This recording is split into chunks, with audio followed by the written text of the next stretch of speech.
अस्सलाम वालेकुम eight class. आज जो हमने रीडिंग करनी है वो कंप्यूटर की बुक पेज नंबर 30 पे आए।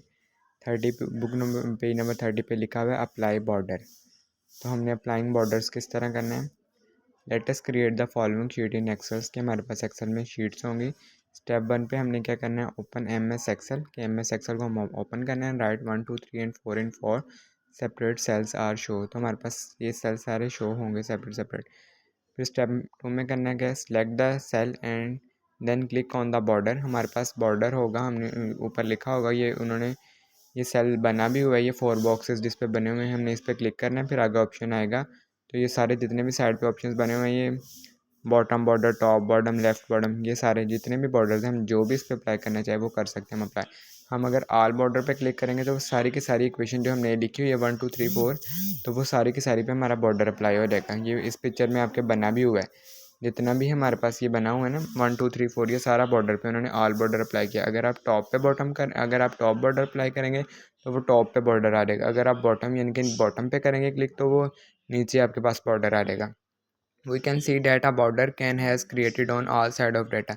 सारे के सारे डाटा पे हमारा बॉर्डर अप्लाई हो सकता है। उसके बाद है जनरेटिंग चार्ट्स के जैसे हमारे पास डाटा ये दिया हुआ है, इसमें आपके पास ये मंथ दिए हुए हैं, डेट्स दिए हुए हैं और आगे जो इनकी इक्वेशंस की वैल्यूज़ दी होती हैं। तो हमने ग्राफ पे जाना है, वहाँ पे चार्ट्स होगा। चार्ट पे जाके आपने अगर पाई चार्ट करना है, मल्टीपल ग्राफ चार्ट करना है, कोई भी आपने चार्ट करना है तो वो आपका चार्ट क्रिएट हो जाएगा। जिस तरह ये लिखा भी हुआ है थ्योरी में, a chart is a data that from a worksheet that is represent visually and can better understand than the data that is only see and number। इसमें नंबर्स आ सकते हैं। It is also known as graph, इसको graph कहते हैं। It is use representation और comparison of data, ये represent करता है हमारा डाटा की कंपैरिजन को। We can generate chart of a data enter in a sheet के जैसे हमें शीट पे डाटा एंटर करना है। Let us create a chart for use sheet generating in the previous section. तो हमें प्रीवियस सेक्शंस को देखना होता है। इसके ये आगे 2 स्टेप्स भी हैं। Select the data for which the chart is generated, it is sheet below. Select cell D11 to cell D14 के जितने हमने पहले सिलेक्ट हमारे पास वैल्यूज़ दी हुई, हमने सारी वैल्यूज़ की रेंज को सिलेक्ट कर देना है।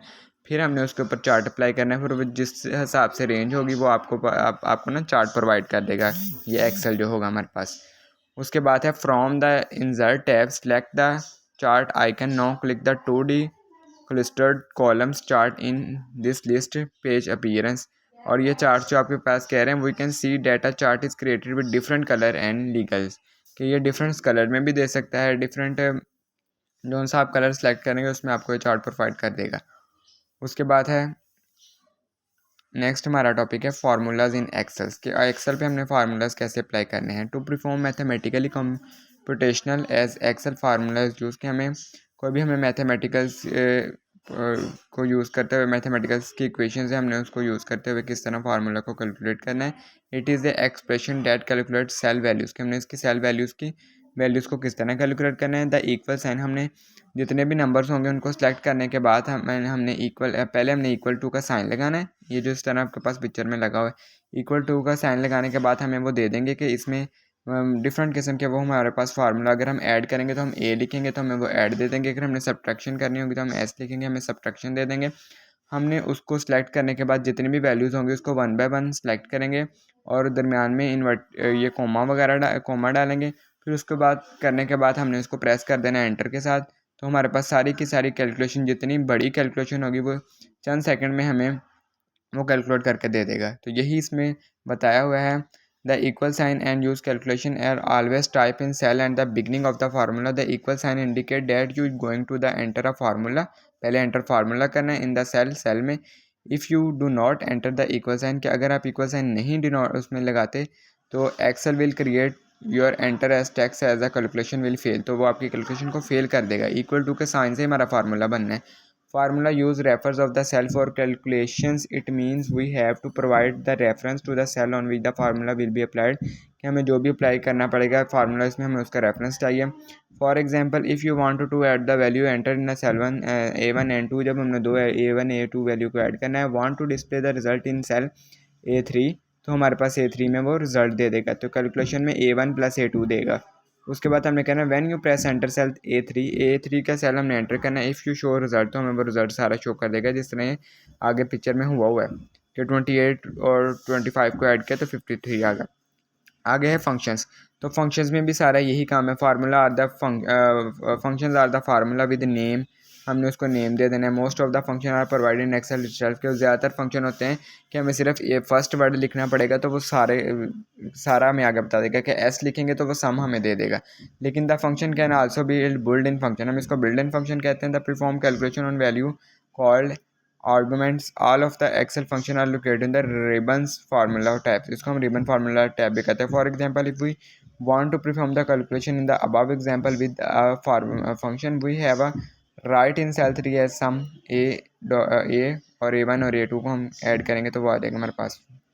उसके बाद example of the simple built in function, ये उसकी एग्जांपल है कि जितना हमने ये वैल्यूज़ को करना है, जितनी वैल्यू हमने मर्जी ले ले, 10 ले ले, 15 ले ले, बेशक हज़ारों की तादाद में ले लें, तो हमने उस सारे में इक्वल लगा के और एवरेज, अब नीचे एवरेज किस तरह निकालेंगे, हमने ए लिखना है, एवरेज आ जाएगा। उसको सेलेक्ट करने के बाद हमने सारे कॉलम की जितनी भी वैल्यूज है उसको सेलेक्ट कर देंगे, जितनी उसकी रेंज होगी तो हमारे पास एवरेज आ जाएगा। ये उन्होंने पिक्चर में करके भी दिया हुआ है। एवरेज में ये सम और इक्वल टू डाल के उसको सिलेक्ट किया हुआ है और आगे एवरेज दी हुई है। उसके बाद कह रहे हैं मैक्सिमम और मिनिमम किस तरह लिखना है, ये भी उसके पिक्चर में भी दिया हुआ है। डेफिनेशन भी है कि minimum function return to lowest value discover in a group value, कि ये कम वैल्यू को जो सबसे छोटी होती है वो मिनिमाइज उसको हम कहते हैं। ये दिया हुआ है, हमने एम आई इक्वल डाल के एम आई लिखना है और एन मीन के मिनिमाइज, उसको सिलेक्ट करने के बाद उसकी रेंज कॉलम में जितनी वैल्यू है उसको सिलेक्ट करना है तो मिनिमाइज आ जाना है। उसके बाद मैक्सिमाइज भी ऐसे ही, बस हमने उसमें एम ए एक्स एन के मैक्सिमाइज लिखना है तो वो सारी की सारी मैक्सिमाइज वैल्यू आ रहेगी। उसके बाद है नेक्स्ट है हमारा ये वाला introduction that the if function. The if function is use to test it is the certain condition in a worksheet is true और फॉल्स, कि हमने इफ़ लिखना है और आगे हमने फार्मूला लगा देना है, वो हमें बताएगा कि कंडीशन ट्रू है कि फॉल। अगर हम सही से ऐड करेंगे तो ट्रू होगी, वरना अदरवाइज वो फॉल हो जाएगी। जैसे फार्मूला लिखा हुआ है if logic test value if true value if false, ये हमने कंडीशन लगानी है। इफ़ का फार्मूला था हमने ट्रू भी लगाना है, फॉल भी लगाना है और जो लॉजिकल भी है वो भी लगाना है, जो इसमें फंक्शन फार्मूला दिया होगा वो भी लगाना है। फिर वो इस चीज़ का डिसीजन करेगा कि क्या ये हमारी वैल्यू ट्रू है या फॉल है। तो सबसे पहले इसमें लॉजिक टेस्ट है कि लॉजिक टेस्ट छोटा क्या है, what do you want to test for, कि क्या चीज़ का टेस्ट है। Value is true, what do you want to do if the answer is yes, कि ट्रू दे देगा अगर आपका आंसर ठीक होगा। Value it fall if fall, what do you want to do if the answer is no, जब आपका answer गलत होगा तो वो आपको नो दे देगा। Most use formula in Excel, ज़्यादातर एक्सेल में कौन कौन सा फार्मूला ज़्यादा सबसे मोस्ट कॉमनली यूज़ कौन सा होता है, तो ये उन्होंने बताया to calculate the average number student class की एवरेज निकालने के लिए हम एवरेज का फार्मूला यूज़ करेंगे। The calculate the total number of student, तो टोटल नंबर स्टूडेंट के निकालने के लिए हम सम का फार्मूला यूज़ कर देंगे। To find the maximum value, हम मैक्सिमम उसमें बताना है तो हम मैक्स का वैल्यू यूज़ कर देंगे फार्मूला। अगर मिनिमम बताना है तो हम मिनिमम का यूज़ कर देंगे। उसमें मैथमेटिकल फार्मूला भी होता है। Excel can be use to calculate the numeric function the help of the various mathematical formula, कि इसमें हमने बहुत सारे मैथमेटिकल फार्मूला दिए होंगे, हमें जिस फार्मूले की ज़रूरत होगी हम उसको लगा देंगे। सारे नीचे फार्मूले हैं, इक्वल टू लगाएंगे, प्लस का माइनस का, तो जो भी हमें अप्लाई करना होगा हम उसको अप्लाई करके एंटर प्रेस कर देंगे। तो ये आज का हमारा टॉपिक है, आपने इसकी रीडिंग सारी की सारी समझ लेनी है और उसको लर्न भी करना है।